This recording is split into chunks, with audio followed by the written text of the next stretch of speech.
going on, guys? Welcome back to another week 20 of the Playbook with Joey and Zach on WZBC AM Sports Radio. To begin tonight's episode, we're going to update you guys on how our intramural playoff season went for softball. Tough loss for the boys on Monday night. We do have two of our teammates actually in here in the studio with us to break down the game and talk about how it went. Then we'll update you on how the Northeastern and BC baseball season has been playing as of late, along with Stellwagen softball's recent performance in last night's matchup with an A-Division powerhouse in Darcy's in the Quincy Men's Softball League.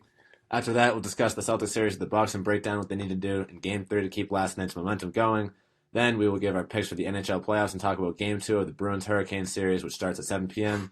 At the end, we will recap the NFL draft and how the Patriots and Giants did.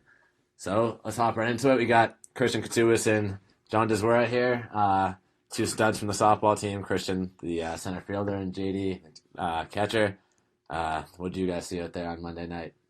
Yeah, guys, thank you so much for having me. I really appreciate it.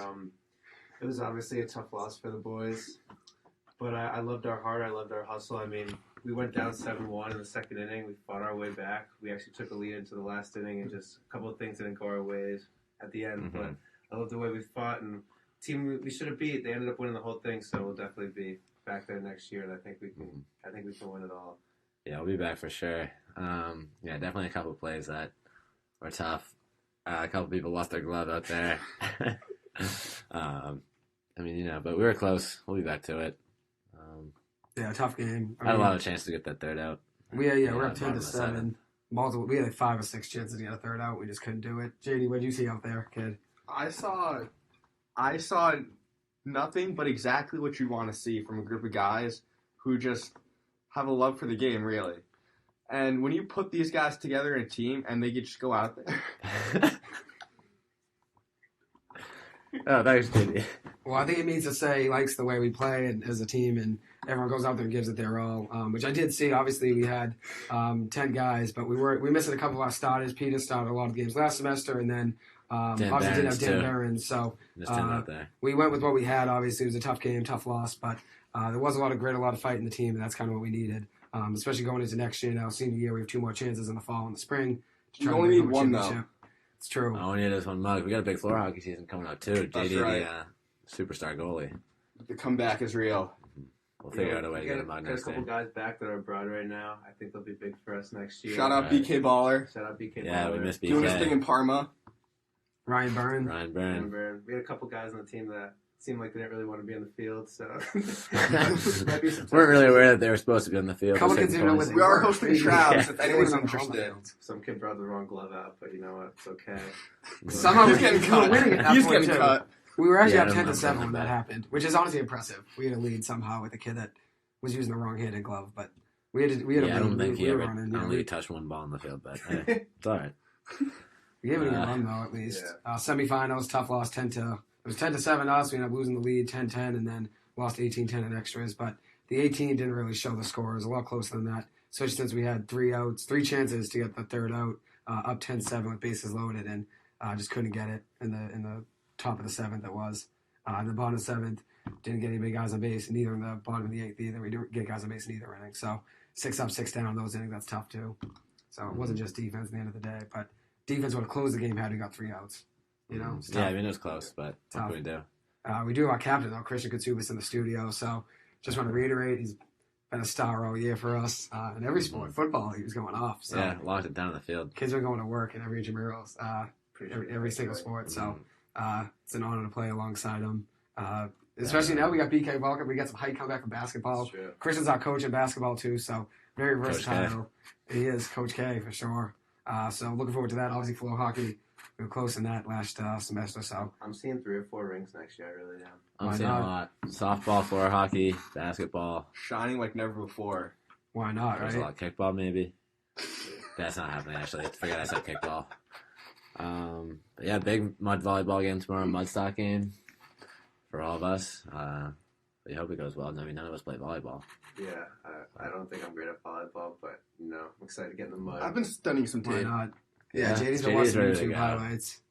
Right, JD? You ready? Had a best You'll be solid play up there. in the You're a mud, general actually. athlete. Oh, yeah. You know, Yeah, it's JD, a completely hey. different game from playing just normal volleyball, It is. which is Yeah, why it's fun. we're going to take it home. Feeling confident? Yeah. Yep. Mm-hmm. I think it's going to be the one that wants it the most is going to win. Seems like you want it pretty bad. You and Will probably. Most people are studying probably volleyball. gonna be going all out. I've been studying mud. See, Oh, okay. Studying the surface. I like it. Why not? Why not? Hopefully the field conditions are good for JD tomorrow. Rain today probably is not going to help, actually. Probably muddy tomorrow. Honestly, probably works at JD's advantage. I'm Yep. going all over the place. No one's everywhere. taking that into account either. The rain on top of the mud, it's going to be our game for sure. How does that affect the mud? Did you study that much? I can't tell you. Is that a secret? so Yes. JD, are you guaranteeing that you're going to be there tomorrow? I'm calling it right now. I'm going to be there. Be ready. Wow. Feel the Rhine burn. Everyone come out tomorrow. It's going to be 65 degrees, beautiful. Come watch us play some volleyball. 12:15. Yeah, 12:15 in the mud lot. Let's get it. 12:15. Should be a good game. Game time. We're favored to win, actually, right now. Minus 110. Yeah. It's close in the odds, but we're still favored. Yeah, we don't know who we're We've playing, never played but as a team. We're favored in anyway. volleyball. We are favored very, very lightly, though, right, JD? That's right. We got JD. That's the reason we're favored. It's just a team of athletes. He flipped the odds there, the betting odds. JD, now we're favored in the betting line. So thank you, JD. You beast. Thank you, Joey. JD, big BC hockey fan. He came in actually earlier in the year, and I think Yeah, I think October, that was, November that was the first, second Um, week he came in. came in. You guys so wanted to be Southwest back, and we Hurricanes. listened. he'll be back next year to talk some Yeah, hockey. plenty of fans calling back for him. Yeah, people do want you back talking some BC hockey. Yeah, what were your Not thoughts on the famous. season, by the way? I mean, we haven't caught up with you since you were telling us your three favorite people on the team. Jerry, And Dopp, still and Nikita, remains. right? Jerry, Dopp, and Nikita. Jerry retired. How do you The feel top's about gone that? too, dude. What? Yeah. The key's the only one left, dude. JD is injured. He'll be out for 40 to 60 seconds. Too much laughter. Anyway, yeah, I mean, we covered this before. Rough season for BC hockey and for JD. What else? What else you want to talk about? Nikita's going to have to carry hard, but I think he can do it. Yeah, I agree. I Do we have mean, who are like our coaching options for next year? Who are our coaching yeah, options? who do you want as coach next year? UMass Amherst coach, huh? There's a chance of saying he could be in the running. I see you stepping up.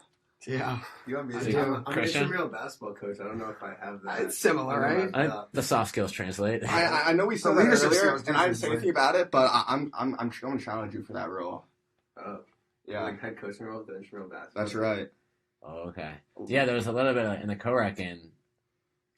I don't know who was taking over there. You were screaming at all of us. Who's your starting five? My starting five right now, Zach Cruz. Okay. It's the only locked position right now. Yeah. All right. I mean, I'll take it. That's it. Yeah, me holding it down. It's one person. That's it. All you All need, right, right? Zach's That's got all you need. I guess so, to play hockey, right? That's all you need, JD, right? One person. That's right. That's it. One stick. That's it. That's all you need. Mm-hmm. And then Semp. it's a Semp winning in team net. right there. Semp in net. Shout out to my boy Semp. Always simping for Semp. Best goalie in college hockey. And Find coming into out, Arizona find out. State. True. And we'll give Eric Dopp the one there, and then we'll put him two, and then Levi's three. Devin Levi in third I like place. it. I like it. Why not? And then JD's fourth, so it's quite the list there. Mhm. Dopp, Yeah, we Sem, gotta get you out there, Levi, John there's no walk Dziwura. on. You should walk on. Yeah. You He's could. a beast. Yeah, I actually think he could. Dog. Yeah, JD, I think you should Yeah. try out. Why not, right? You I may as might well. have to. At the end of the day, why not, right? Give it a shot. Get a shout out from Dopp. Yeah. We could bring you on the show as an actual BC hockey player. I know Dopp would give me a recommendation. Yeah, I bet he would. Yeah, I mean, Dopp, I think, he'd always handed off the reins to a really good goalie in use. I think he'd be a fan of it himself, actually. Especially now, I mean, he's done, so I know. who's going to take over for him? It's going to We be need you. someone else out Never there. got his autograph. Kind of disappointed about that. Man, I mean, I think he's still a student this semester until. You might have to ask him for his autograph. I know. I need it. I want to get a signed stick from Yeah, him. you should get a picture with him too, maybe. I actually have a picture with him. Oh, you do. Why I've not? seen a Hey, picture with you him. should ask him on the air for that autograph right now. Eric If he's Dopp, listening. I know you're listening. We're your biggest fans over here at the Playbook. So just come by. I like it. There you It's have not it. bad. Hopefully he Yeah. hears this. I mean, he might be listening right now. So You never know, yeah. I mean, hey, it's BC Radio. We could be listening in, seeing Hey. what people's opinions are on him, right? So, We got some We're still opinions on talking him. here. You I got a hope lot he's of listening opinions on in. him. I said I hope he's listening in, though. Be a good thing having him listen in. Star goalie in college hockey. I'll text him tonight. Yeah, seriously. You got his number or something? No, I don't. All right. I love it, Good luck JD. texting. I mean, maybe you can send him a pigeon mail or something. I don't know. Hey, you did DM him though and stuff. Remember that? You DM'd him on Instagram. I did DM him. Oh. I know he responded me back. He said, I love it. So. Oh. Hey, there you You go. got that. I do got that. Yeah, I'm a big fan. I printed out a picture of that too. Framed it on my wall. Oh, you really are a big Why fan, not? huh? Yeah. Why not have him sign it? And then it's all good after that. So. Yeah, that'd be even better. Get a picture with him and he signed it. That'd be something. Why not, right? Mm-hmm. Anything else you guys want to add, or is that it, JD? I think we're okay. Thank you so much for having us, Joey. Thank you guys for coming in. Yeah, of course. No, I appreciate you guys Thank coming on. kid. That was a All lot right, of fun. guys. It's been a JD, pleasure. peace. Good to talk. It is a pleasure, We'll truly. be back. We'll be back next year. All right. Talk some PC hockey and Yes, sir. some Intramuros. Why Sounds not, good. right? Yeah, thank you guys for coming on. Thank you guys for coming on. Appreciate it, boys. Go Pleasure. Eagles. Go Yeah, Eagles. go Eagles. Go JD, right? Come on, dude. Go Giants. Go Giants, right. We'll get into that later. I'll see you, boys. See you guys. All right, let's keep going with it. That was quite the first opening 10, 15 minutes. But let's get back into it. So, do you want to go into Northeastern baseball, BC baseball? Yeah. So Northeastern baseball just swept Housen this past weekend at home. Now they're 7-8 in CAA play.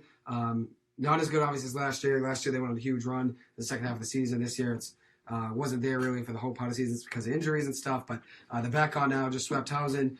Great to see the return of Corey DiLoretto in the lineup. Northeastern has been missing his bat heavily in the lineup now for the past few weeks. He's been back now for the last 4 or 5 games or so. But he's battling an injury after a spectacular Sports Center grab he had about 2 or 3 weeks ago now at home. He had a great play, made the play, but also hurt himself.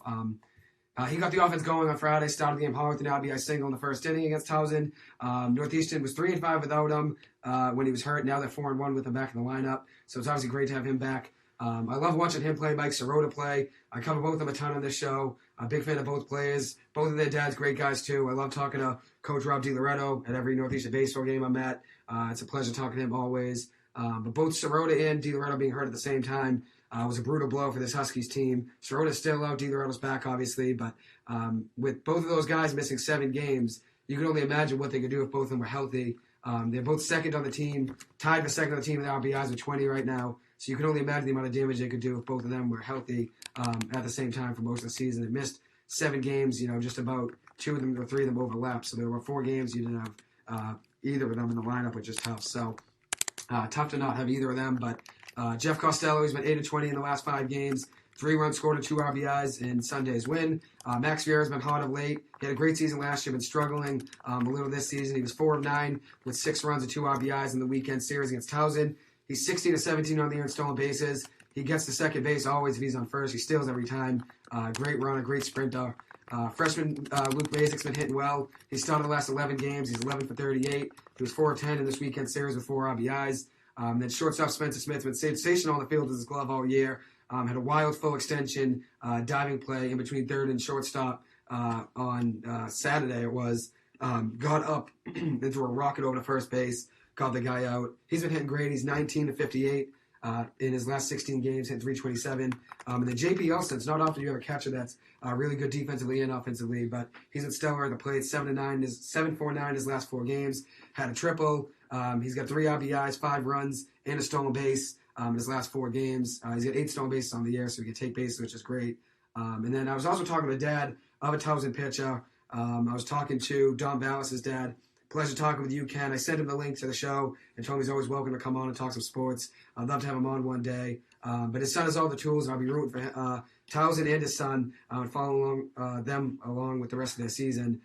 He did put his prediction in for the NHL playoffs, or just the first round. He had Washington being swept. He's a Capitals fan, but he had Washington being swept by the Florida Panthers. I told him I'd mention it for him. I mean, that's not a bad prediction.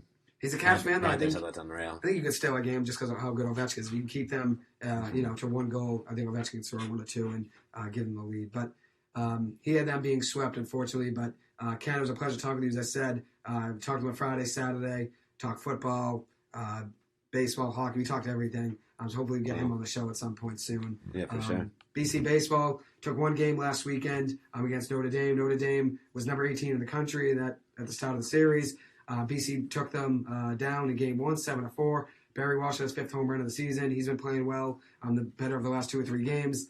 BC lost, actually, one game I want to talk was game 3. They lost 16-10. They had 15 hits, so they out-hit them, Notre Dame, with 15 hits.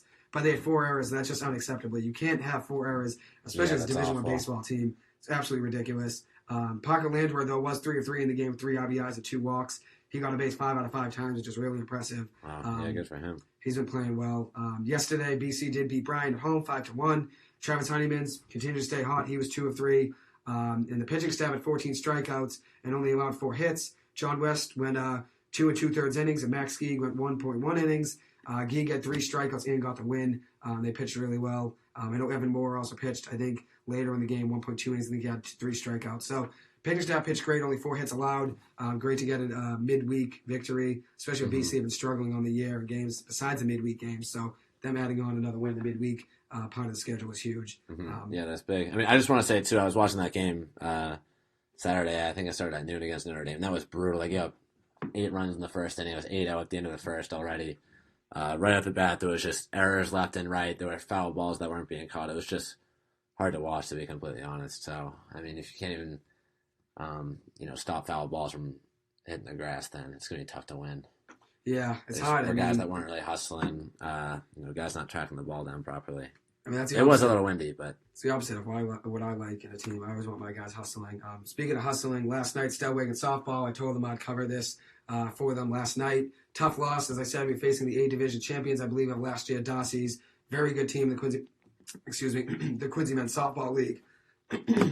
And we found ourselves down 14-2 after the first 2 innings. Facing the reigning champions, it's easy to get down on ourselves and give up. Most teams would probably just quit and not care to play anymore, but not us. I was telling them, let's just chip away, get 3 outs, get out of the inning, and get back up to the plate and get guys on base. Everything starts with getting guys on base and getting 3 outs. That's the name of baseball. It's the name of the softball. Both games, you need to get outs, and then you need to get guys on base. Offense and defense, it needs to be collective. So obviously us being down 14-2 after the first 2 innings, that was a rough start to the game. Or I think it was 14-1 actually after the first 2. 14-2 after the first 2. Anyways, no, it was 14-1 after the first 2 innings. In the final 5 innings of the game, though, the 3rd inning through the 7th inning, we did outscore them 18-8. The final score was 22-19, so it was a football score, very high scoring. We had bases loaded with 2 guys out. That's pretty impressive for your team. I mean, we were there. It was a good comeback. We were there. I mean, we had bases Regardless loaded with 2 outs. Outcome.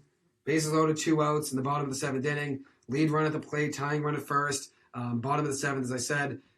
We made it really close. Proud of the fight and the grit of the team. I know a couple of guys on the team shouted out last night to me that they said they didn't know I was a big LA Clippers fan. And I actually would compare our team last night, the grit we showed in the fight was very similar to the Clippers. The Clippers never give up. They came back down 35 this year, 32 this year. They had 13 victories, down 12 or more this season, which was the most in the NBA.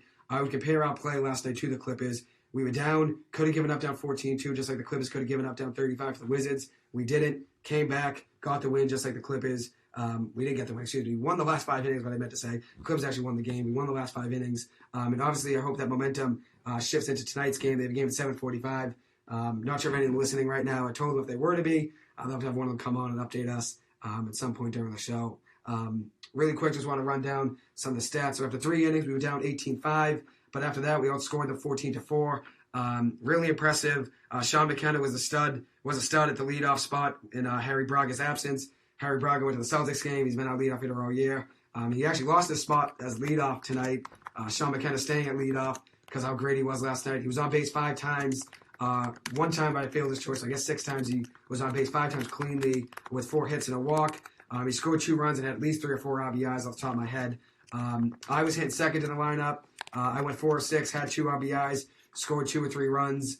Chris Mad Dog McKenna, the captain of the team, the coach, hit a missile of a double that I should have scored on, only got to third base. He deserved an RBI there.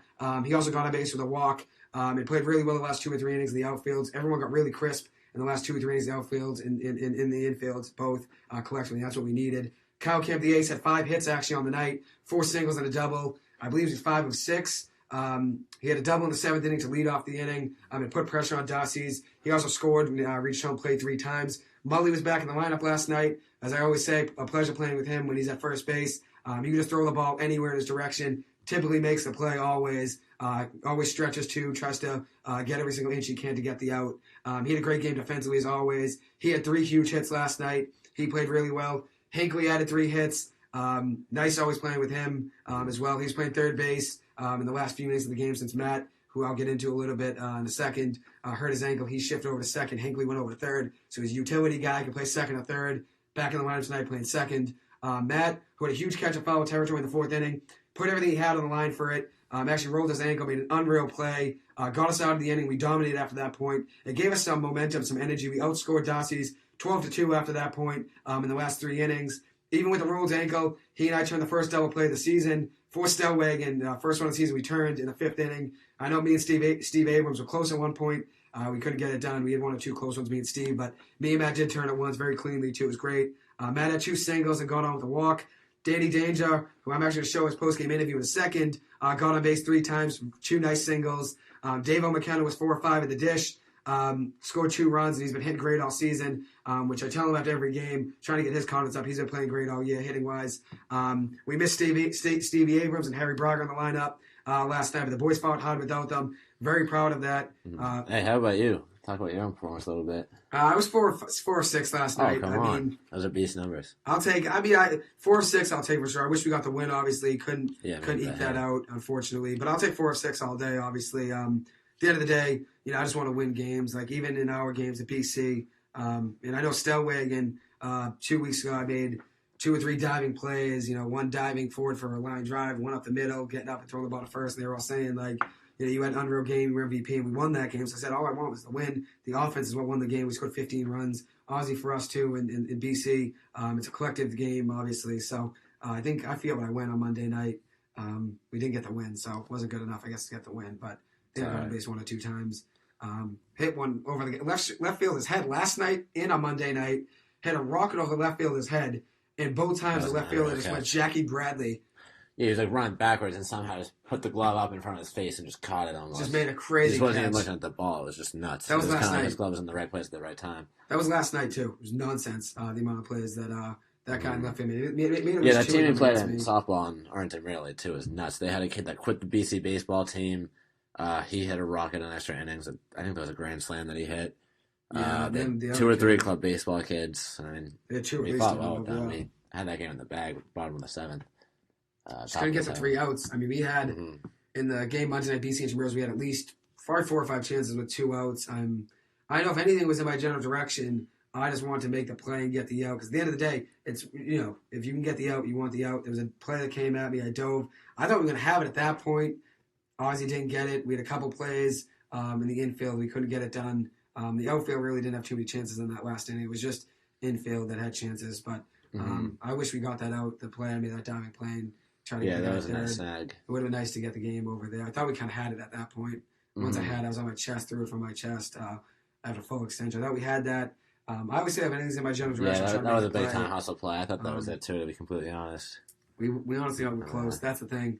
But I would say if anything's in my general direction, I want to make the play. And even if it doesn't go to the statute as an error, in my eyes, if anything's in my direction, I have a chance at it. And if I don't make the play, it's an error. Even if it doesn't go to the statute as an error. Even if I have a chance of getting it, I know I can. Got to make the play. That play wasn't an error. Yeah, I'm just saying, like, I always try to dive and make plays. I mean, speaking of that last night, Stellwagen, going to the bottom of the 5th, the score was 20-5. We needed 1 run to keep the game going, actually, to not force a forfeit. And some of the guys on the team wanted to get out. They wanted to call it a day, saying, the guys just strike out, get out. And I said, let's keep fighting. I said, why not? Let's chip away. Everyone's saying, a couple guys on the team were saying, they won last year. Darcy's won. I said, what's the difference? We're on the same field as them. Right now, I mean, we're all on the same field. We tie our shoes the same. We have 10 guys on the field. They only had 9 guys, which is an advantage for us technically. But they were great. They had 3 outfielders. But we're all on the same field, playing in the same game, playing with the same rules. Let's just keep fighting. Let's keep chipping away. And actually going into the bottom of the 5th, we just needed 1 run, as I said. It was bases loaded, 2 outs. Sean McKenna getting up, realizing we had 3 straight singles and said, I'm going to hit these 2 guys in. Huge single into center field. Then I get up, had another RBI single through the gap between, I believe, second and shortstop, so right at the middle again. 2 RBI singles by me and him in that 5th inning to keep the game going. Then after that, we just took over. We lost 22-19, but I'm really proud of how this team fought. I'm really looking forward to seeing how they finish the rest of the season, obviously, which I know we only have probably 1 more show in the studio maybe next week. But I'll hopefully maybe we'll get some surprise episodes in over the summer. We'll see, obviously, yeah. Depends how everything is going with the Celtics and Bruins. Yeah, Might true. have to get something up, especially if the Celtics make a deep run. Yeah. I Not mean, the you Red never Sox. know. Won't be the Red Sox. But Yeah, probably not. really Realistically. quick, want to just give play Danny Danger. He's a utility player on our team. Played right field last night. He catches a lot of the time too. He has great connection with our stud pitcher Kyle Camp, who we featured last week or 2 weeks ago now on the show. This is his post game interview, breaking down how he thinks the game went.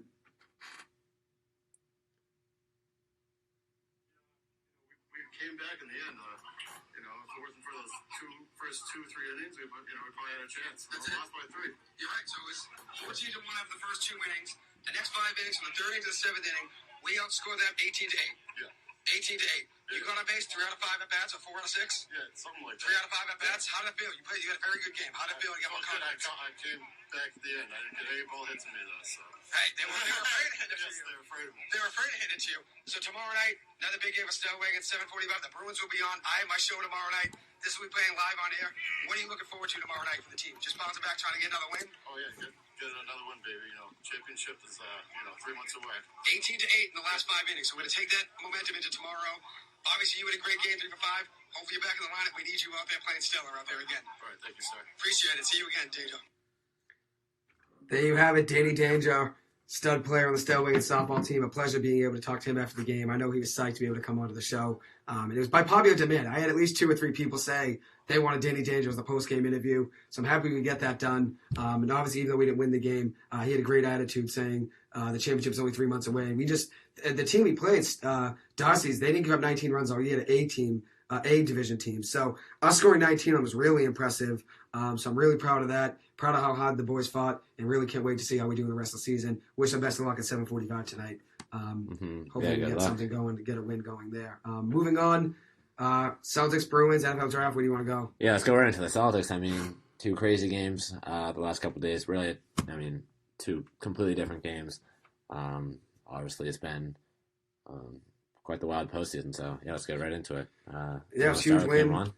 Huge win. Obviously, last night, game 1 was a tough one. I was actually at the Northeastern baseball game, so I only got to watch probably the first quarter 2 of the walk there, just about. And then the fourth quarter, I think I turned it off and they're already down. I don't think I really even watched the fourth quarter and they're already down. But first game, it's obviously a 4-game series, so you have to bounce back in game 2. And obviously, Celtics did that last night.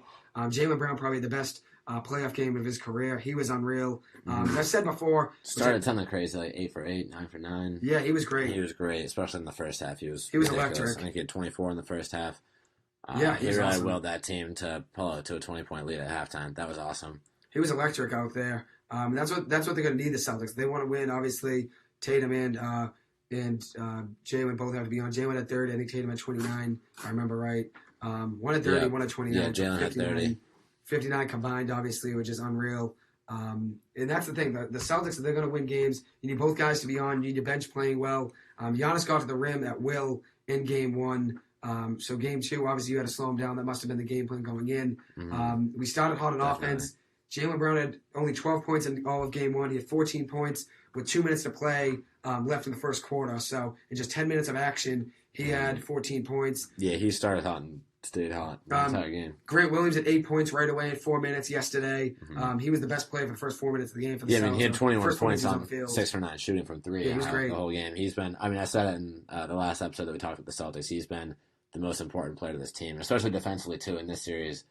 Him being the guy to guard Giannis, he's really stepped up and actually, held Giannis, to a lower field goal shooting percentage. Giannis being 11 of 27 last game. That's really good, especially for a team that has been criticized so long for their interior defense. Going up against someone like Giannis, it's really neat to see us have a guy like Grant Williams step up defensively, against probably the best interior scorer in the league. Absolutely. And Jaylen Brown, that first quarter was electric. 17 points, 86%. He was shooting from the field, 3 of 3 from 3, and 2 of 2 from the free throw line. Free throws are huge in the playoffs. They're huge in every game. I've talked about it before. I think it's a lost art. Just like stealing bases in baseball, bunting in baseball is kind of a lost art. Free throws in basketball is a lost art. So I'm happy Celtics hit some free throws on the last game yesterday. And obviously Jaylen being 86% from the field in the first quarter was huge. 17 points right away, and he only had 12 in game 1, as I said. So having him be locked in, that was huge for this team. Some of the Celtics really needed. In the first quarter, Grant had 6 points. Celtics were leading by 11 after 1. Drew Holiday was really all the Bucks really had in the first quarter yesterday with 7 points. They were 40% from the field. The Bucks 2 of 7 from 3.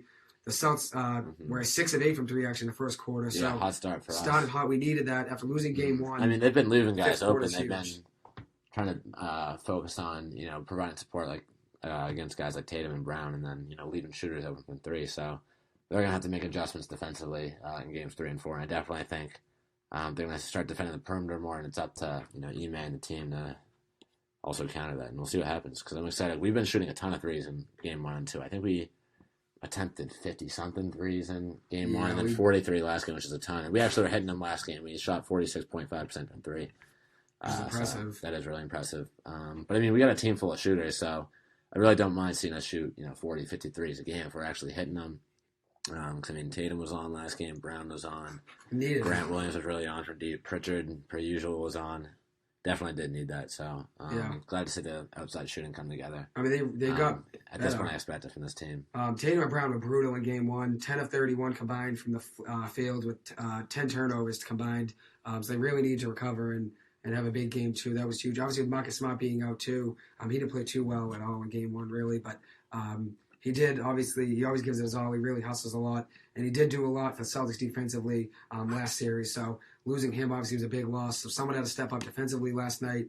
Hopefully he's back soon. We could really use him. But no one really played well in game 1 at all for the Celtics. So I'm really happy game 2. No, yeah, people recovered. I don't think anyone had a game. good game in game 1. I can't think of one No, guy. I don't think so either. I think who was all right? Give me a second. I'm trying to think. Rob Williams, he was 3-6 on the floor with 6 points and 8 rebounds. Yeah, he was solid. No one really shot that well. I mean, I think Tatum was really a scorer, but 27 even then, it was nothing special. 28 made field goals. Yeah, 28 made field goals for the team. Yeah, no one stood out looking at the box score right now. I mean, no one was impressive out there. No one was shooting well. It was just a tough team game. I mean, the defense was actually really good that game, though, too. Holding the Bucks to 1-on-1 is a good thing. I mean, regardless of the way you look at it.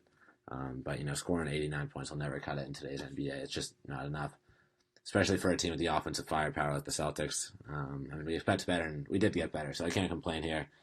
Definitely got to look forward to game 3 and 4. Definitely have to steal one on the road at least, though. Ideally 2, for us to be feeling good with the series. But definitely want to take one because, 3-1 is going to be real tough against this Bucks team. Yeah, you need to take at least one of those games. Obviously, we're talking about stars going cold. Obviously, Jalen and Jason Tatum were very cold in game 1. Last night, Klay Thompson and Steph Curry combined 16 of 44 from the field, 5 of 23 from 3 together. So even the two best shooters, the best shooter doing the NBA, both get cold in the playoffs. I guess it just happens naturally. At the end of the day, shoot is shoot, and even if they're 16 of 44, I'm still going to take both of them shooting threes. So I guess that's when the Celtics are shooting more. I guess it kind of helped. Shooting, I guess, more confidently. I think that's what helped us in Stellwagen last night, hitting confidently.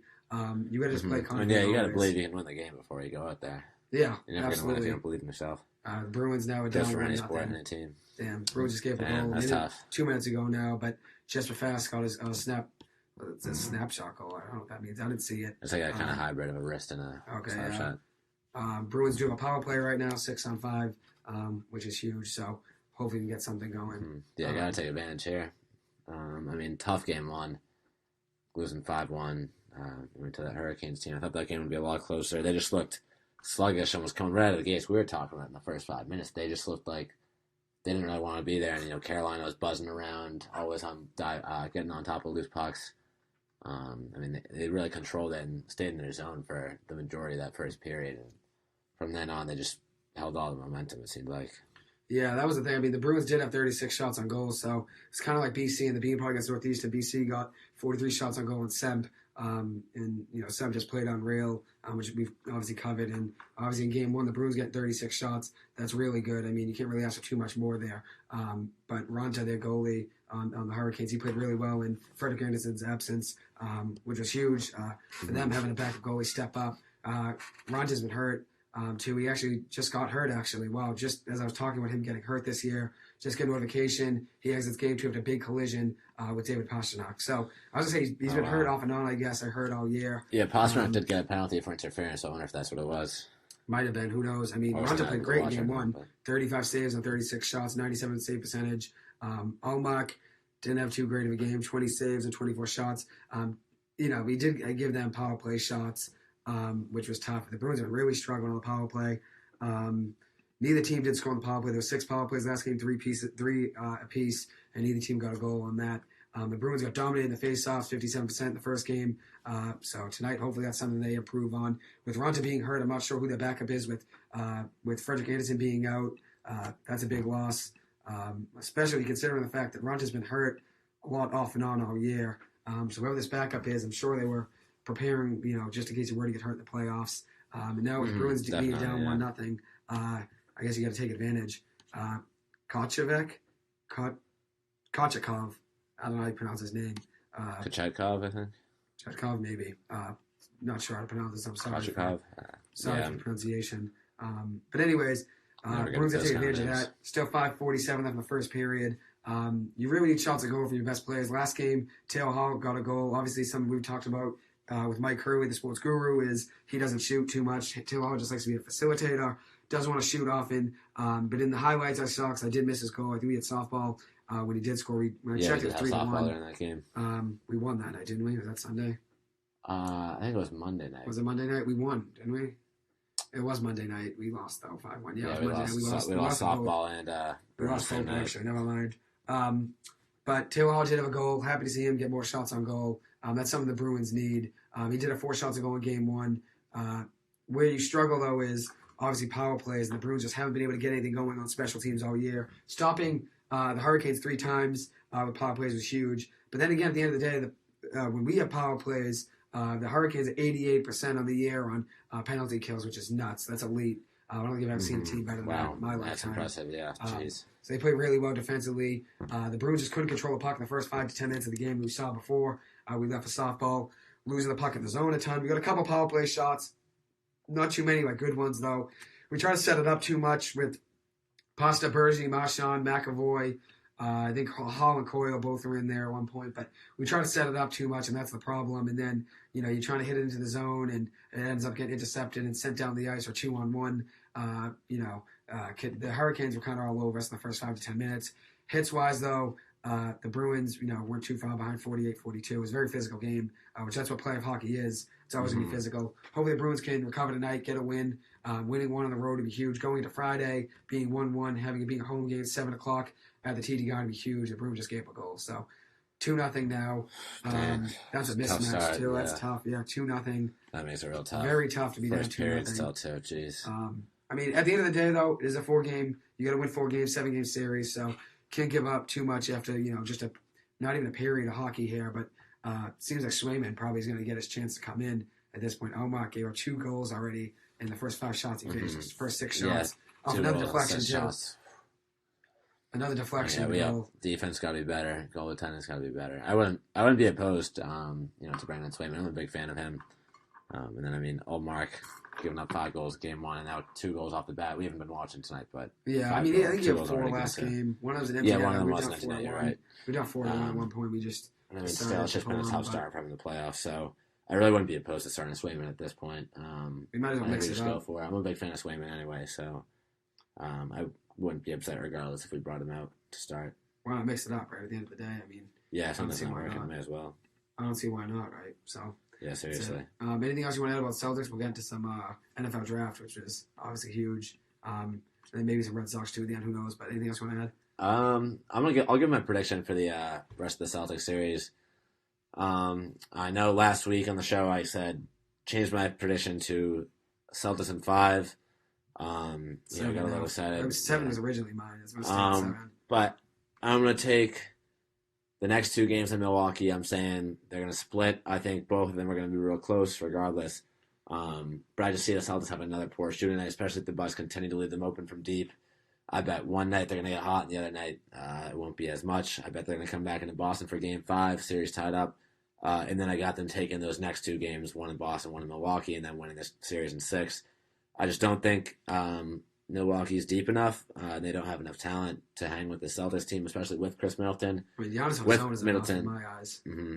But, the way Grant Williams and Rob Williams have been playing defense on him and limiting the impacts he makes in the court. Game 1, he was getting there at will, though. That's the thing. Game 2, but you make adjustments, and then, I think Game 1 is a huge wake-up call coming from playing the Nets, who realistically, Katie and Kyrie are great players, but defensively, that's nothing special. And that Nets team overall is nothing special defensively. And I think coming up against a Bucks team that plays way harder defense and is a lot more physically dominant of a team, both offensively and defensively. It was really a wake-up call for the Celtics, and I think that's what they needed just to get that out of their system in Game 1. And I don't see a game that bad coming for the rest of the series. I think everything else will be close, kind of similar to the Nets series. I just don't see the Bucks winning any more than one more game in this series at this point. I think it's 7. Considering the way that they looked in Game 2 and the way that we looked. I think after we got to make adjustments for the first time. I think the Celtics are gonna have another cold night at some point. I think the Bucks will be on their A game at some point too. I think it's gonna. I mean, that's what I'm saying too. I got just one game happen. I got just one game. Stay on. I don't think they're gonna shoot that. I don't see Jaylen Brown. We weren't even that on though. We still only put up 109 points for the game. We both first half. I'm capable talking of a lot more. I mean, the Bucks kind of gave up to it towards the end of it. They did make a little bit of a run. Like in the third quarter, they outscored. Yeah, they made a run in the third quarter, but still, I mean, they hung on pretty well. Or 20 or whatever it was. So down 25 at half. Yeah, I mean, it wasn't really like they had. That was a big momentum shift for us, though. I mean, when this team gets hot, it's really hard to stop us. So I'm feeling really good with the rest of the series right now, actually. I'll go Celtics in 7. I do think Giannis, even though he played better against him last game yesterday, I do think he's impossible to stop in the open floor. Him driving down the lane, which we really struggled in Game 1. He got to the rim at will, and he bodied Tatum in Game 1. He told Tatum what was good there on that play, and that's what I worry about. Having him having an ISO against Tatum, any of them. When we have help defense, I think it really helps against them. But him one-on-one, ISO in the corner, and he just daddy Tatum and went right around. Because Tatum was used to cover Durant, obviously, last series. And Durant has no muscle. Tatum's a way better matchup for Durant. I mean, I mean, there's probably 10 guys in this league that are a good matchup for Giannis. And actually, luckily, Grant Williams is one of them right now, in my eyes. So I don't want anyone covering him one-on-one at ISO, though. I don't think anyone really can stop him at ISO. Which that would be a problem for the Celtics. I think if they you just think someone that has the build to do it, and I think the only two guys on our team that actually have the build are Grant Williams and Rob Williams, both athletically in terms of size and weight. Yeah, it's still tough to stay with him the whole thing. That's why I think I'm going to take the Celtics 7. He's still going to get his, but it's just about limiting him at this point. Yeah, I mean, he got it's like playing KD, it's the same thing. He's going to get 20, 30 points at least, but you just got to figure out how to contain it. I'll take the Celtics 7. I think they split here, and then I think each team wins their home games 5, 6, and 7. I think the Celtics can win Game 7 at home. Would be huge, obviously, especially since being down 0-1, it could have been a lot worse. Now recovering, now it's a new series with it being 1-1. So see how it goes. I'll take Celtics 7. Yeah, it's really anyone's game going forward. We'll see how it goes. My original prediction, I do think I had the Bucks versus the Suns. Well, not Suns, excuse me. Bucks versus the Warriors is my original prediction of the NBA Finals before the round 1 started. Right now, I think the Warriors, even though they lost last night, I don't think you're going to see 16 and 44 from Steph and Clay again. I think they're looking good in the West. I take them to still win the West. Even though Memphis played really hard against them last night. Memphis played really physical, played really hard, and that's something the Warriors probably weren't really too accustomed to last series. At least that hard. I mean, Draymond never gets really bodied, and he got elbowed in the face or whatever. Yeah, they're getting under our skin a little bit, too, and Draymond got ejected and was flipping off the fans. I mean, that doesn't happen. It's tough to do that. You have to get under his skin. Because he's usually the one doing it to you. He's the one under everyone else's skin generally. But typically, I mean, that was a really great game to watch. Seeing Memphis, Ja really went off towards the end of that game, took over. What did he have? 47, I want to say. Yeah, 47. He was a beast on that. He was just going off. But I don't see him replicating that performance again. I think the Grizzlies can take maybe one more. But even with that, he's going to have to play at that same level again. Which it's just impossible to do that for 4 games in one series. It's hard. So I'll take the Warriors in 6 this series. Yeah. I want to go Warriors in 5, yeah. Yeah, I could go 5, honestly. They just look too good. I think they're going to take both at home and then take Game 5 in Memphis. I mean, they're just too hot right now. They're pretty much unstoppable in the West, it's looking like right now. So, I mean, I said this, I think when we did our Celtics special 2 weeks ago on that Saturday, I had Celtics Warriors in the finals. I'm rolling with that right now still. Nothing's gotten in the way. So, I'll see how it works out. I'm going to stay probably with the Warriors, and then I had the Celtics, and I had the Bucks originally, but in this series I have the Celtics winning, so I guess I'll roll with the Celtics there. Let's go. About time you got the Celtics in your predictions.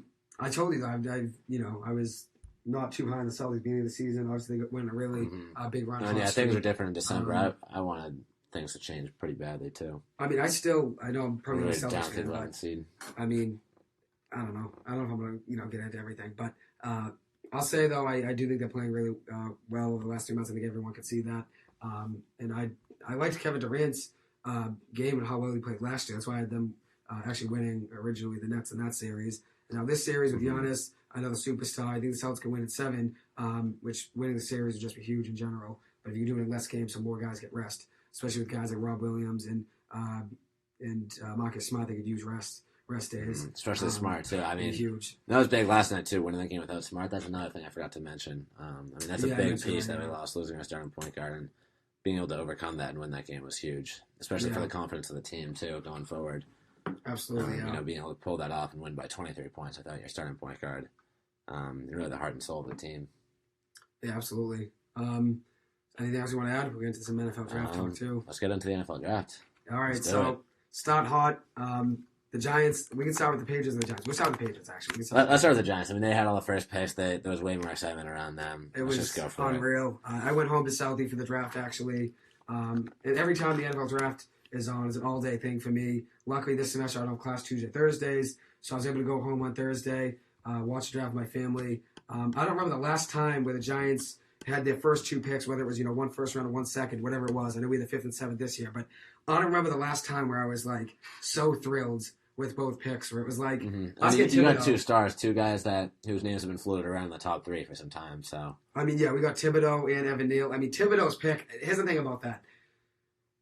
I with Sam Prince, the Make-A-Wish Foundation kid who went up there, the Giants set up a way for him to announce a draft pick. Roger Goodell introduced him. He went up with all the energy in the world. I've never seen someone with that much energy. I wish the Giants brought that energy back up to the stage of the 7th pick. Let that kid make every pick for the Giants. Sign him to a fan engagement deal. Let that kid somehow get a role within the Giants organization because you need that energy. That was just lively energy, electric, contagious energy. I loved it. I don't care who the Giants drafted with that 5th pick.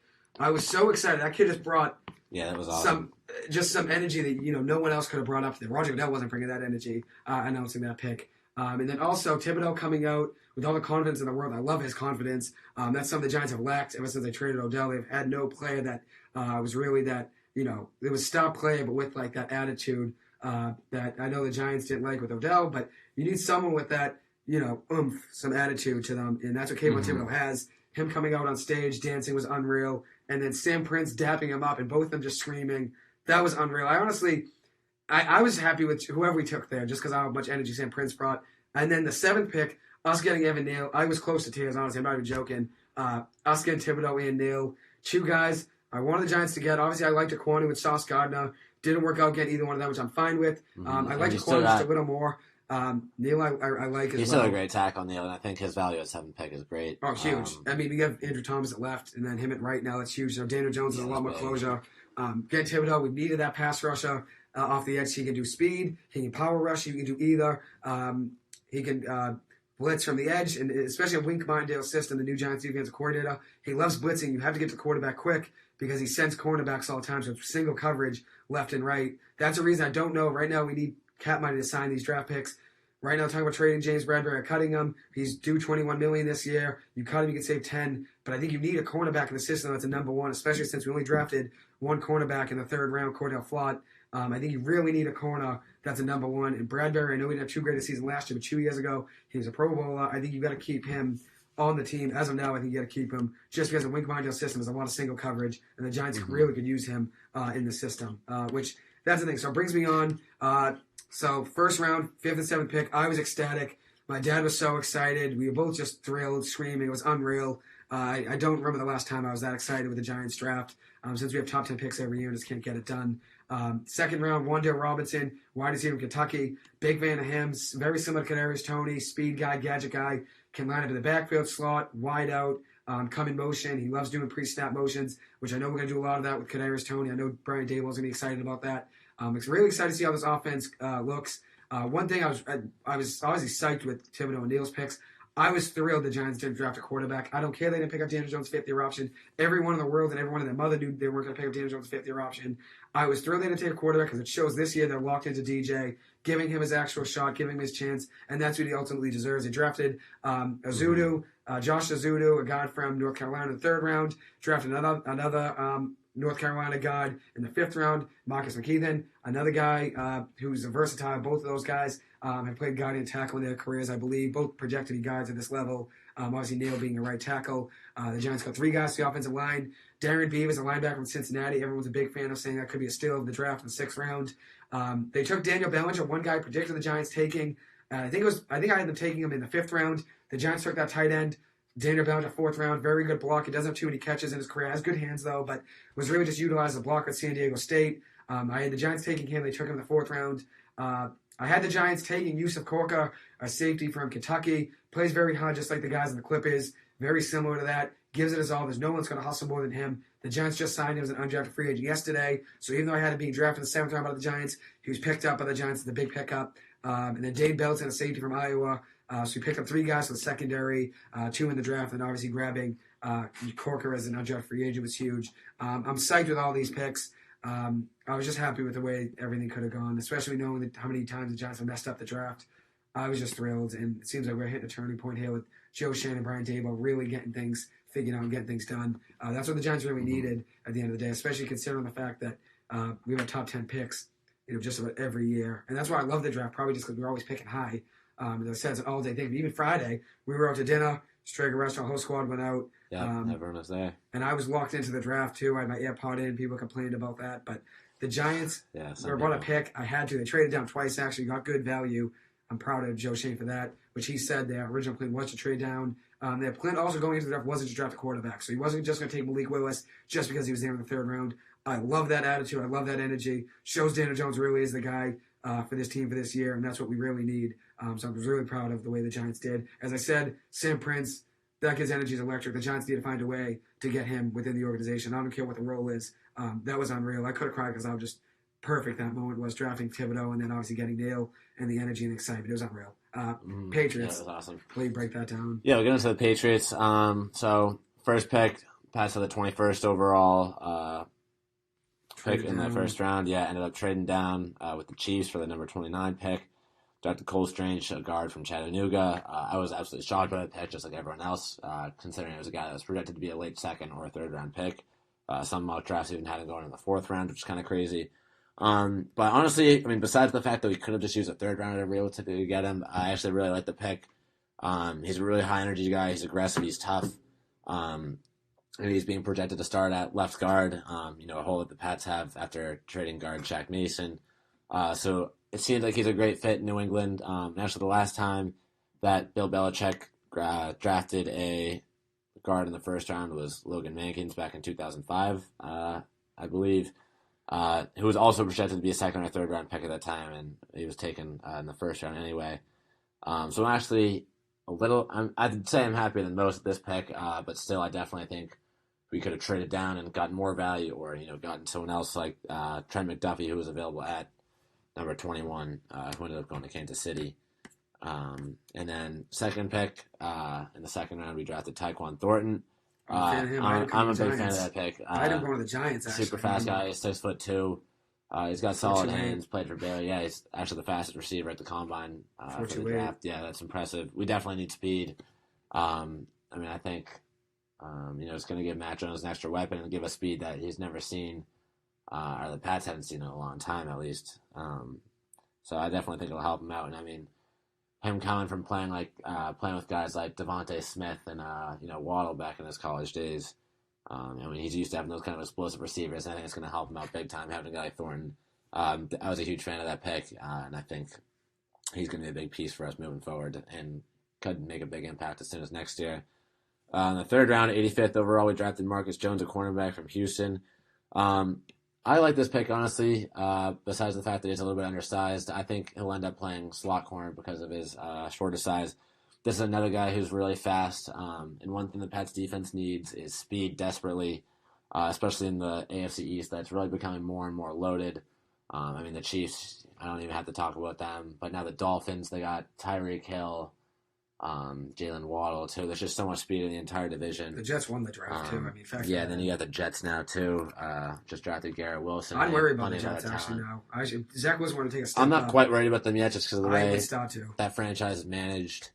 But, their talent's going to start to get serious in a couple of years. They did kill the draft. They'll give it I'm not a Zach Wilson guy, but if he were to end up taking a step up somehow, the Jets are going to be a team, but I don't see them being a Super Bowl team. I think their talent level is still a year or two away of draft picks from being there. If they hit on one more draft, I think they're there. But I just don't think they have enough. I'm not saying they win a Super Bowl this year. I think they could steal a game. I think they could split with the Patriots and the Dolphins. Yeah, I bet they'll go 6-11, 7-10 this year. That would be my bet for them. I definitely think they're going to take a step up. Get to a place we haven't seen from them in a few years. That 6 or 7 win mark. And then 4th round for the Pats, Pierre Strong Jr., running back from South Dakota State. Interesting running backs. Yeah, that was very interesting. He's a solid running back. I mean, played in the FCS. Nothing really stood out to me about him, but he was the fastest running back in the combine, which is kind of interesting. So I guess the Pats were just going for speed on this one. I kind of like having the speed back to complement Damian Harris. So I felt solid with that pick. Another pick we had in the 4th round, 137 overall. We drafted Bailey Zapp, QB from Western Kentucky, who had a ridiculous season. He threw the most touchdowns. Was that ever in college football? Yeah, single season in college football. He gets 62. He Burrow with 61, I think. I was a little confused with this pick, too, just picking a cornerback. But I think it's time that the Pats find a backup quarterback, and if they believe that this is the guy to do it, I'm all with it, because realistically, we can't keep signing Hoyer to 1-year deals forever, and we can't hang on with Stidham if we don't believe that he can play in the NFL. So if they believe that Zapp is the guy to be able to do that, I'm not worried about Matt Jones' job security at all. I like that pick. Moving on to the 6th round, we drafted Kevin Harris, a running back from South Carolina. I was surprised by this pick, getting another running back. He's more of a power rusher. Not too much on him. There's questions whether or not he's going to make the roster being picked so low. That goes for our 200th overall pick, Sam Roberts, a D tackle from Northwest Missouri State. Another classic Bill Belichick pick, a guy that wasn't really talked about and seen in mock drafts at all. Coming from a school like Northwest Missouri State. Honestly, I haven't heard of that school before. And then had second last pick of the draft. They drafted Jason Hines, a guard from LSU. Kind of like seeing another guard. I mean, he's 6'2", 327. He's got a solid build. These are all potential guys at this point, so we'll have to see before you can really make a decision on whether that was a good pick or not. And then our final pick of the draft, 7th round, 245 overall, we drafted Andrew Stuber, an offensive tackle from Michigan, actually from Darien, Connecticut. Another potential pick too. He was a solid piece of Michigan's O-line, who they had one of the best offensive lines in the country this past season in college football. So obviously can't complain at that. I think it'll be a solid pick, but I wouldn't expect him to crack the lineup anytime soon, especially with the first-round pick being used on Cole Strange, and then the rest of our offensive line is set from last year. So overall, I'm not psyched with the past draft, but there's a couple picks here and there that I really like. The Tyquan Thornton, I think that's going to be huge. So I've been happier at previous drafts with the Pats, but I'm not going to complain about this one. I feel fine with it. And I think a lot of these pieces are going to be impactful moving forward. The thing about I listened to the show last week is I had the Giants taking Tyquan Thornton in my mock. So I was a big fan of him. And then I also talked about Bailey Zapp at the end of last episode. Obviously, I think he's coming in just to be the backup. I think the Patriots are going to hold on to him for a year or two. And then when a needy team needs a quarterback, could be like a Jimmy G situation where you trade him. Whatever you could get 3rd round. You got him in the 4th round, so you get a 3rd round from for QB needy team that thinks they could develop him. Who knows? I think especially if it's kind of Jimmy G. Like you were saying, he comes in for a few games. That's probably what it could be. Turn some heads, and then all of a sudden we get a 1st rounder out of it. If Mac ever got hurt, probably what that plan was. And then Marcus Jones, I talked to him 2 weeks ago when I was doing a Giants ideal draft situation. Fan him, very good corner. Had a very good year. He can tackle. He's a little small. He can make tackles, though. Plays hard in the run game as well, which you need in the NFL. A lot of balls. A lot of the run plays, they bring the ball to the outside. So you got to be able to make plays out there. At the end of the day, too, factor in, obviously, who knows how all these picks are going to play out. But I think my draft win is obviously the Giants getting Thibodeaux and Neal. Ideal draft, getting a starting right tackle. He could play left, but right tackle. And then also getting a premier edge rusher in Kayvon Thibodeaux. Going to transform the Giants' defense. I think that's huge. I think the Jets won the draft just with their 1st round, Jermaine Johnson, Sauce Gardner, and Garrett Wilson. 3 unreal draft picks. The Jets should be proud of themselves. They actually killed the draft. And also adding Breece Hall, get another running back in there. I know they have Michael Carter. I think Breece Hall's better. So you can always, if you take a running back one, that's your running back one. It's really a running back. Either way, it just helps to have 2 good running backs in today's NFL. It makes your running back 2 better when you bring in another guy that could be a 1. So obviously it helps them. The Lions had a great draft. Aiden Hutchinson at number 2. Obviously Trayvon Walker going at 1. I didn't have him going in any of my mocks at 1. And then right before the draft, I did a quick mock. And I actually had him going 1 because I was reading that they were kind of locked into getting him there. So them trading back in to get James Williams at 12. Right before the Eagles picked at 13, the Eagles got Jordan Davis, which was a great draft pick. The Eagles had an unreal draft getting him at 13. adding A.J. Brown. I thought A.J. Brown was That getting was a too good trade much. for them. That $25 million was too much for him, especially a guy that gets hurt. But then at the end of the day, they need the height. I mean, pairing him and Devontae Smith, that's a deadly duo. Yeah, so. I mean, they wanted to obviously spread the field. I don't know what the Titans are really doing. Treylon Burks, good wide receiver from Arkansas, but now becomes like a project where you're restarting, looking for another number one receiver, and then obviously factor in getting Malik Willis in the third round. I know Ryan Tannehill was not a fan of that. Yesterday in his press conference, he was not happy with it. Really said he wasn't going to. Yeah, said he wasn't a mentor. That was nuts to me. I mean, that's not a good start to the season for the Titans. I think. No. But I was happy. Tough chemistry in the QB room. I was happy the Lions traded up, got James Williams. That was huge. The Ravens had an unreal draft, letting Kyle Hamilton follow them at 14, and also grabbing Tyler Linderbaum in the middle of the 20s. I think it was like 25. Grabbing a starting center, a starting safety, especially with the secondary that gets hurt a ton with Marcus Peters and Mohamed Humphrey both tearing their ACLs last year. It was huge getting both of those guys, especially getting a starting center, as I said, and a starting safety. The Eagles had a great draft, obviously grabbing Jordan Davis at 13. He'll transform their defense now that Fletcher Cox is getting old. And then also factor in them grabbing Nakobe Dean, I think in the 4th or 5th round, which is huge. That's a big-time value pick, too, Nakobe Dean. I'm a big fan of him. Yeah, it's actually nuts that he went that late. 3rd round it was, but regardless, I thought it was day 3, but it must have been the end of he almost went day 1. People were calling for him to be I thought it was top. Some people said he could have been picked up by the pass. Just small. A couple mock drafts. Small, 6 foot as a linebacker, really 5'11", 6 foot, small to be a linebacker in today's day, especially since most linebackers drop back in coverage a lot. It's tough when you're 5'11" since they're going to throw over the top on you. Anyway, some surprise in the draft. Green Bay nor Kansas City went wide receiver in the 1st round after they lost Devontae Adams and Tyreek Hill. I was surprised by that. Malik Willis not coming in the 1st round was a shock to most people. It wasn't really a shock to me. I didn't think any quarterback. I had him going in my 1st round mocks just because all the hype was around him throwing a football in shorts, which I don't get the combine hype really. Guy throwing in shorts. No, the video of him like throwing in the hotel hallway or something like that. He's throwing 70 yards at shorts. Like, come on, give me a break. He ended up going 3rd round, 86 overall to the Titans. I don't really like any quarterback in this year's draft. I'm thrilled with the Giants staying with Daniel Jones. He would have been my first pick in this year's draft, a quarterback. Had I need a quarterback, I think he would have been the best one. I think Mac Jones would have been the best one. I think any of those quarterbacks from last year. Yeah, I mean, Kenny Pickett going first out of every quarterback. I mean, that's when you know it's not really that special of a draft class. Looking forward to next year's though. I mean, C.J. Stroud, Bryce Young. Yeah, it'd be interesting. Phil Dracovich's name has actually been floated around, which is kind of surprising, but we'll see how it goes. Obviously, the Lions trading back in to get James Williams was a great trade. They didn't even have to give up an extra 1st, which is crazy. Trayvon Walker going number 1 was a surprise, I guess. But at the end of the day, I guess they were really reading into his combine and how big he is, how athletic he is, how he's a freak athletically, and how gifted he is with his physical attributes. So I guess that makes sense, him going there at 1 if they think that he could transform to being the pass rusher they need in Jacksonville. Kayvon Thibodeaux falling to 5 was a surprise since he was really going top 3 in most mocks until the personality issues. I love his personality. I think it's absolutely great. Odell Beckham was tweeted out by Art Stapleton, a Giants beat writer, saying that big personalities are welcome back in New York, so you wouldn't be surprised if Odell came back to the Giants. He wrote, this was on draft night at 11:30 in the 1st round. Odell wrote back to him, they got that pick right, didn't they, type of thing. Like, I think this boy's the real deal. And then Art Stapleton wrote back to him something like, big personalities are welcome or whatever in New York, so you're always welcome back. And Odell wrote back again. So I actually think there's a chance Odell were to come back. It would make my life. We got Neil Thibodeaux in and got Odell back. Yeah, that would be quite the offseason for you guys. I'd be thrilled. I would be thrilled. Boys, especially Odell. I'd be thrilled.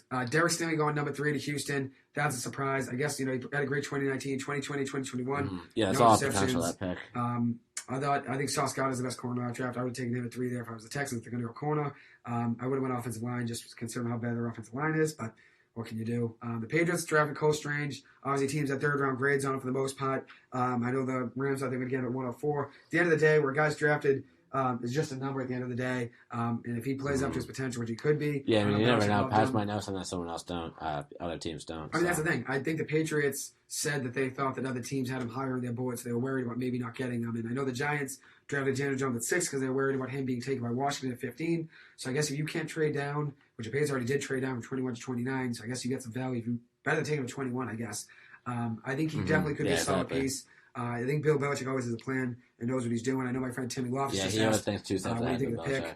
He asked me what I think of the pick. I think it could have been taken at 21. So him taking at 29 and getting the extra pick out of it's huge, especially considering the fact that the Patriots need offensive line. Now, I think a linebacker would have been huge for the Patriots. Not drafting a linebacker was surprising, which who knows with their game plan is there with Dante Hightower getting older and Van Noy getting cut. And also Judon not playing really well in the last 5 games of the season. He was non-existent. Interesting not going linebacker there, especially Jacoby Deves. He's in the third round. I would have taken him if I was the Patriots. I just think there were bigger needs this year for this upcoming season. I think speed's very important in that linebacking group, which the Giants need more. And we need speed everywhere else, though. Receiver, defensive back, linebacker. I mean, Mac's not going to throw all 50 yards, man, if you have Jerry Rice running out. That's the thing. So I don't know if speed was... I think speed's needed wide out, but Mac's, giving him a 4.28, I don't think it's going to make too much of a difference in the deep ball game, personally, in my eyes. He had some great deep balls last year. He's not going to throw over 50 yards probably, though, is he? That's the thing. We saw him do it at Alabama. We saw him do it a couple times last year, too. So just giving them weapons, I bet. I'm not saying it's a bad pick. I think it's a good pick at the end of the day. But Georgia set the record actually with 17 players drafted in the draft. Obviously, only one quarterback going in the first round was really interesting. No tight ends or running backs going in the first round. Different than the last few years, obviously, with both of those. There's no really big names out there. Valued. None of those things were really valued in the first round. None of those positions. I thought Koutsoubis, Cam Hayward's brother, was drafted by the Steelers. Actually, Connor Hayward. Now they'll be teammates. I think that's really cool. This marked the 6th consecutive year the Rams didn't have a first-round pick. The next time they have a first-round pick is in 2024. So it just shows that I guess you can trade every first round and you win a Super Bowl out of it. It's worth it. Hey, that's what you play the game for, Super Bowls. So that's the thing. Worked out for them. And really quickly, just running over some surprises. Verone McKinley, safety from Oregon, not getting drafted, was interesting. Justin Ross obviously had his medical issues. He wasn't drafted at all. Just signed with the Chiefs. Surprised to see Alex Lindstrom not drafted. I thought he was going to be a 3rd or 4th rounder. Donovan West also went undrafted, a center from Arizona State that was highly regarded. Usually, I think it's a day 3 pick, kind of like Lindstrom. Interesting, neither one of the guys would take him, but I guess it just means centers really aren't highly valued. It's just true. I mean, Linderbaum, they say was the best center prospect in decades, and all of a sudden he only went 25. So centers just not valued really too heavily in today's game. Even though it's important, obviously they call up blitzes, very important in the run game too. It's important to have communication between the center and the quarterback, but they're not highly regarded, I guess, in the draft. Lindstrom actually signed with Dallas Cowboys. Petrua signed with the Browns. Tyler Vrabel signed with the Falcons. Zion Johnson obviously went 17th in the Chargers. Great draft pick for him, for them actually. They could use him for the run out. He's a great player. And then Isaiah Graham-Mobley signed with Carolina, and Mike Palmer just got a mini camp visit with the New Orleans Saints. And I can't remember where Trey Barry. I think it was the Bears. I think it was the Falcons. Barry. Let's see. I think it was the Bears. I thought it was the Bears at least, but I guess we'll have to see. Trey Barry wasn't drafted as well. So a lot of BC guys that entered the draft were not drafted. Let me see what Trey Barry went. It's actually a great question before we close because I'm not sure. Let's see Trey Barry. I think it was the Bears, top of the head, but Arizona Cardinals. I'm not seeing it anywhere. Oh, okay. Arizona Cardinals. All right, not bad. So let's see a recap of where all the BC guys went in the draft. Obviously, only one guy was drafted. Surprised to only see one guy drafted, especially with the O-line that we had this season. I thought definitely Lindstrom would be drafted, and then at least one of Petrula and Vrabel would get drafted. But, I mean, here we are. I'm sure they'll all make the most of their opportunity. Getting signed as undrafted free agents by those respective teams. But yeah, absolutely. Yeah, and with that, we'll wrap up another week. Crazy to say this was week 20, but thank you guys for listening once again. It's been a pleasure. We love coming out here and talking sports, so thank you guys for listening, and we'll hopefully see you next week. Yeah, thank you guys so much for listening in. As always, every week, I always give my shout-outs. Shout out to the Loftus family, the Keith family, all my family and friends. My mom and dad listen every week. They're very active with it. Timmy Loftus, very active with the text. My uncle, very active, so thank you guys for listening. My cousin Cobb, thank you always for listening in. Auntie Lisa, the O'Malley family, my boy Steven, he's been listening in since day one. The sports guru, Mike Curley, Mark Walsh, all my boys. Thank you guys so much for listening in. All my boys from softball, Stellwagen softball, thank you guys for listening in. It was actually funny. I want to say Christian and JD too. Christian and JD as well, I was going to say. Thank you guys for coming on and being guests. It's interesting though, Stellwagen softball, they all listened in. I thought it was great that they knew I was a Clippers fan. They all found it interesting, which was great. Yeah, that's awesome. But anyway, thank you guys so much for listening in to another week. We appreciate it. Hopefully we'll be back next week, May 11th. I actually only have one final, and it's online next week, May 11th. So yeah, I think I'll be here. Another week next week. We'll see how things work out, but I think I'll be here for one more week. So thank you guys for listening in. Appreciate it. We're going to have some surprise episodes over the summer, too. Celtics and Bruins are doing good. See how it goes. Obviously, the Bruins are down 2-0 now, so hopefully they can recover. Yeah, maybe not the Bruins. Celtics, hey. Sports Guru Mike Crew will be on no matter what. But thank you guys so much for listening in. Appreciate it. Hope you guys have a good one. Stay safe and well. And obviously, as I've done every week, our thoughts and prayers with the Ukraine. Hopefully things get better there soon. It's just crazy how long it's been going on. I couldn't imagine what it's like being there. So our thoughts and prayers are with them. Thank you, guys.